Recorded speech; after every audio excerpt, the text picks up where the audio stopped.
Russian President Vladimir Putin's calling up reservists to fight in the war in Ukraine. He made the announcement during a rare address to the nation. The defense minister says the partial mobilization will involve drafting about 300,000 personnel. The decision comes as Russian troops lose ground to Ukraine's counter-offensive in the northeast. Meanwhile, Moscow-backed separatists in 4 Ukrainian regions have said they'll hold a referendum to become part of Russia. It is necessary to support the proposal of the Ministry of Defense and the General Staff to hold a partial military mobilization in Russia. I repeat, we are talking of a partial mobilization only. Only people in the military reserve will be drafted. The priority will be on people who served in the armed forces, have military specialization and experience. Those drafted before being sent to the places of service will have mandatory additional training, relying on experience gained during the special military operation. The decree on partial mobilization has been signed.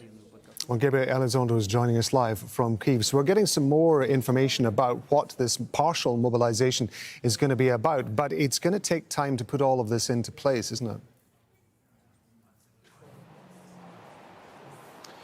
Yeah, it sure is, because these are reservists that are being called, and they're being called up. It goes into effect immediately. Russia is saying that they're going to go through retraining at military bases before being sent out onto the front lines, or at least onto the Ukrainian battlefield. But some analysts are saying that this is going to be tough for Russia because these aren't necessarily the best fighters. The best fighters were the ones that potentially were already on the front lines of the war here.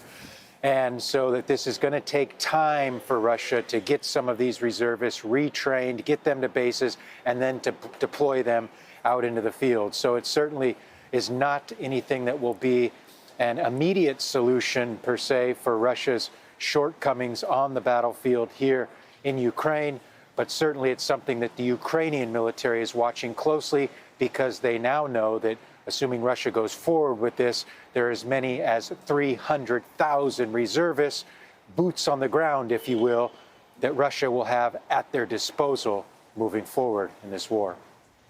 And obviously, the Ukrainian forces are going to be facing off against 300,000 reservists as they move up. Just talk us through where Ukraine stands in terms of the conflict, what personnel and what material it's putting forward and putting onto the front lines.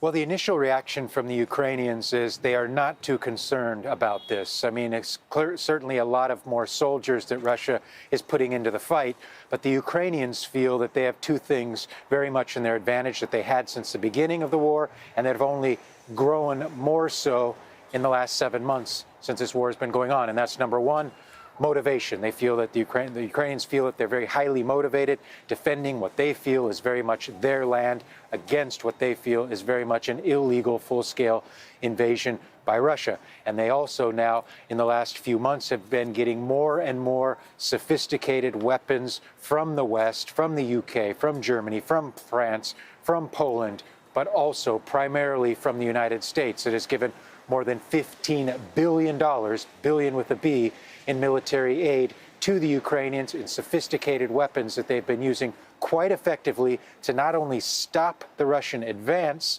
but actually push the Russians back and retake territory, as we saw in the Northeast offensive, where the Ukrainians, in a matter of almost a few days, retook almost all of the Northeast region of Kharkiv. So the Ukrainians feel they are in a very good position, and they feel that they don't feel too much concern with hundreds of thousands of Russian reservists now potentially in the battlefield. They feel that what they've shown so far is that they can contain the Russians, and that the war, from their standpoint, will not change.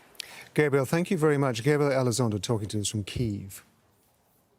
Well, Hamid's in Kharkiv. She tells us more about what the Russian military mobilization means for Ukrainian troops on the ground. This is a country where there are multiple front lines.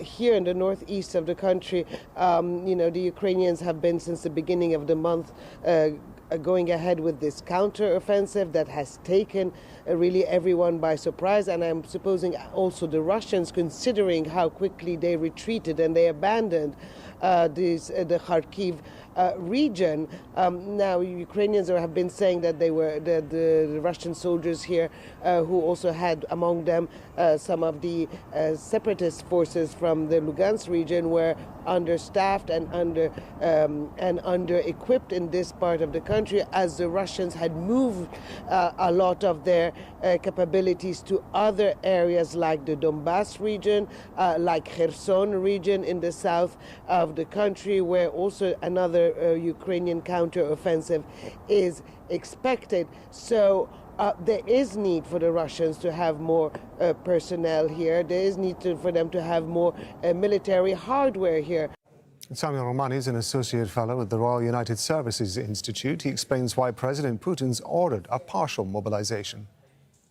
If you look at Russian estimates, for example, Russian Senator Vladimir Zhabarov just made a statement and said that in some areas of the occupied regions, Ukraine has got a 3-to-1 manpower advantage. And generally, for a successful counteroffensive, from a military standpoint, you need to have between 2 or 3 times as many forces on the Ukrainian side than on the Russian side. And the Russians are hoping that even if this does not turn the tide of the war and lead to marked Russian territorial expansions, it will help them avoid defeats like the withdrawal that we saw from Kharkiv a few weeks back. This initial assessment from the Russian military and also from Russian lawmakers is that a general mobilization is not necessary. A general mobilization would also be much more controversial politically.